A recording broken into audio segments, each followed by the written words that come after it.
Hey guys, Rob Hogue here, Bass Talking Fishing. It's been a while. It's been a busy winter. It's cold up here, which sucks. I'm sick of the winter. But between getting the boat winterized and put away, holidays, hunting, um, it's been it's been a busy time of year for me. And it's cold, so I'm in a bad mood 90% of the time. But the weather's starting to warm up, so I'm cautiously optimistic that we'll be hitting the water early this year. I joined a new bass club, Orange County Bass Masters in New York, so I'm super excited. It's a good group of guys. I'm super excited to fish with those guys. So we'll see. It's a big year for me. I'm pretty excited to get this year started. But I'll be doing a lot more videos in the coming weeks. I'm gonna be adjusting my jack plate on my boat.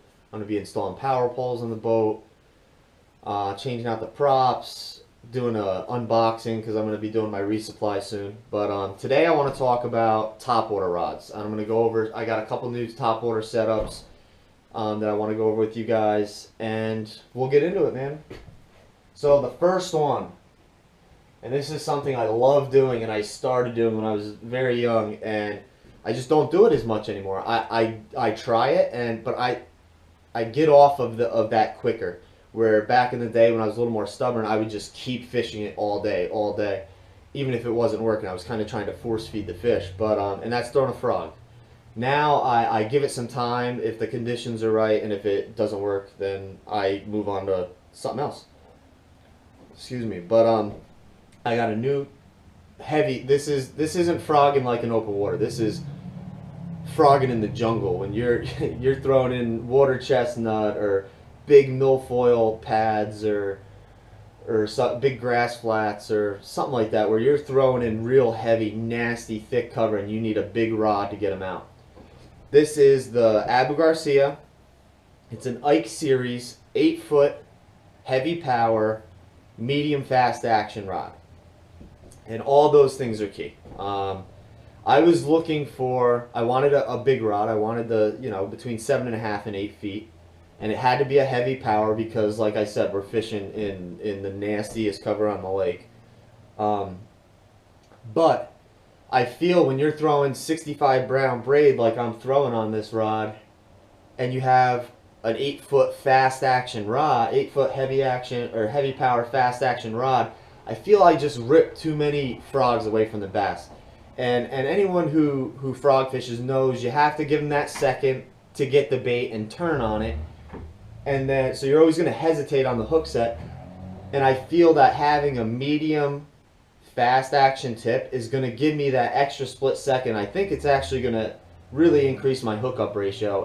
But I'll fish with it this season, and I'll do a review on it and let you guys know how it worked out. But that's why I went this way. I didn't want 65-pound braid, no stretch, 8-foot heavy fast action rod, so the rod has no give. I wanted that tip to kind of improve my hookup ratio on those frogs. But 7:1 gear ratio, Abu Garcia Revo SX with 65-pound P-line TCBX braid, and you'll be good to go. I'm excited to get to use this year. But that's my first setup.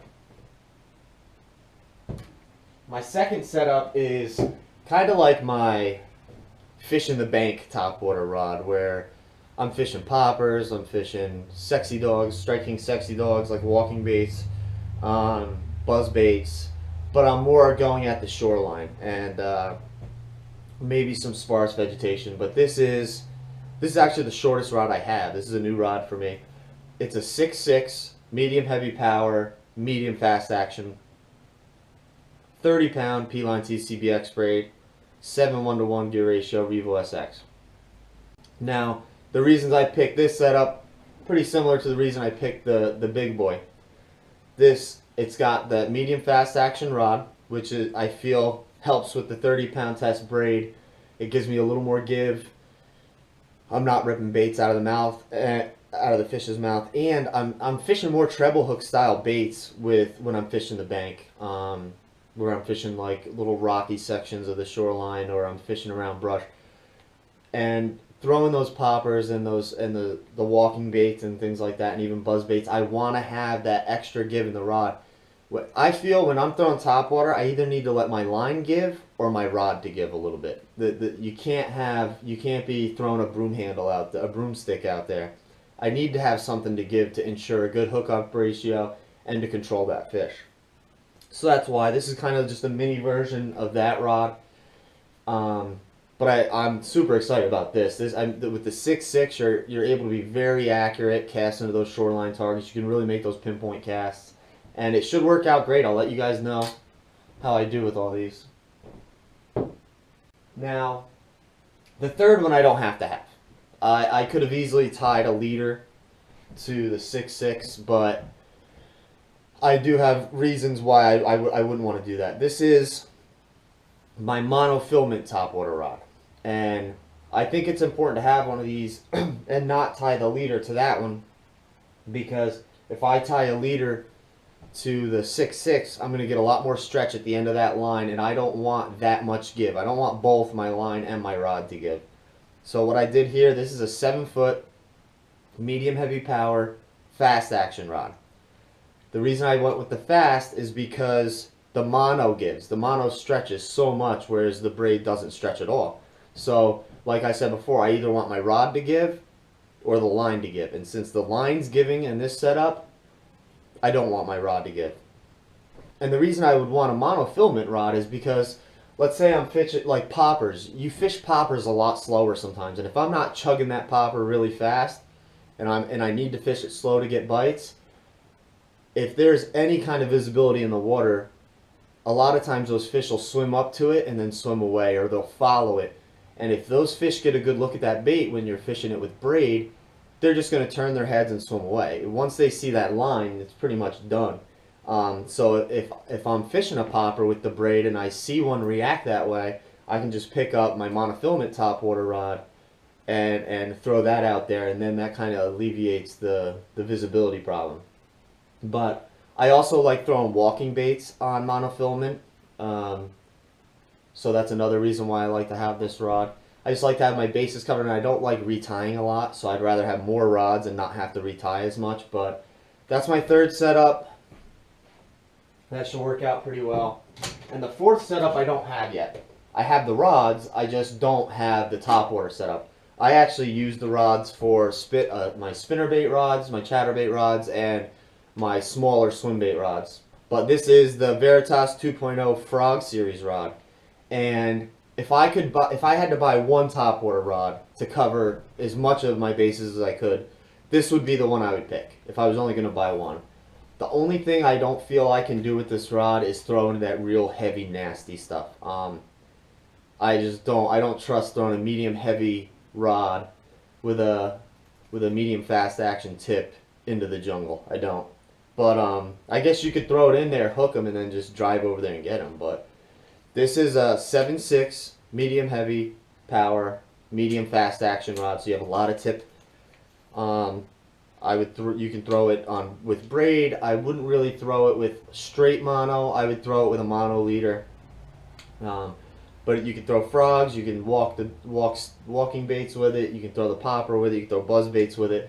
It's a pretty good all-around rod. It's not going to be as accurate as the 6'6", but it's still relatively accurate. I do pretty well with the spinner baits around the shore and stuff like that with this rod. But I do have a shorter rod for fishing the shoreline with spinner baits. But it's a very good all-around rod.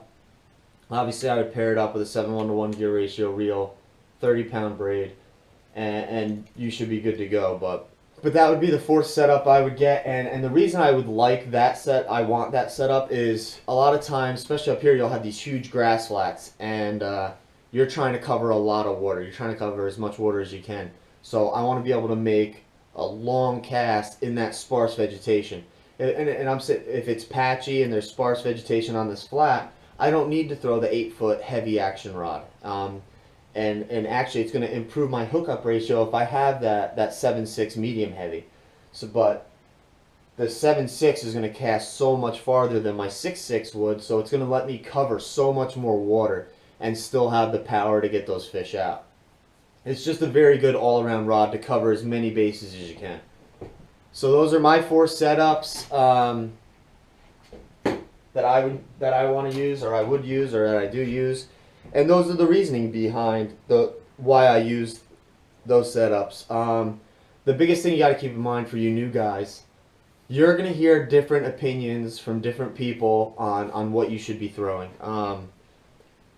These are their opinions. These are things that work for them, and these setups, that's what works for me, and that's the reasoning why I feel it works for me. Somebody else might have a total different opinion on what works for his topwater fishing, and if that works for him, that's great. And that's what young guys need to figure out. They need to know the reasoning behind why you're making these decisions, come to their own conclusion, and start building some of their setups, and they'll fine tune them along the way till you figure out what's right for you. But thanks, guys. We'll talk to you again real soon. If you haven't, go check us out on Instagram, Facebook, and Fishbrain, and give us a like or a follow on there. And we'll see you again. Thanks, guys.